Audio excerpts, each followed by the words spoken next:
ស្រុកទេសកំពុងតែមានបញ្ហាសង្គ្រាមក៏មានជនឆ្លៀតឱកាសជាពិសេសការ៉ាសាំងមួយចំនួនតូចនៅក្នុងប្រទេសកម្ពុជាបានឆ្លៀតឱកាសលក់ប្រេងសាំង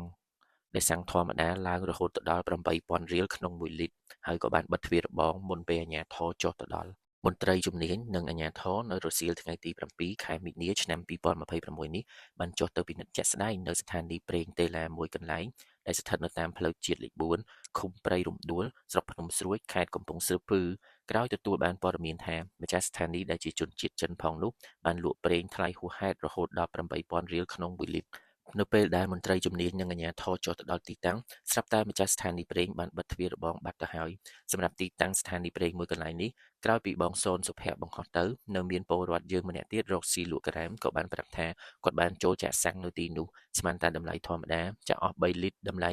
24,000រៀលខណៈដែលគាត់លក់ការ៉េមទើបតែបាន40,000រៀលខ្ញុំលើកទឹកចិត្តឲ្យបងប្អូនជួយរាយការណ៍ដោយថតទីតាំងបញ្ជាក់ទីតាំងផងសម្រាប់ម្ចាស់ការ៉ាសសាំងណាដែលលក់ប្រេងក្នុងតម្លៃហួសហេតុនិងខុសខ្លាំងពីការណែនាំរបស់ក្រសួងពាណិជ្ជកម្ម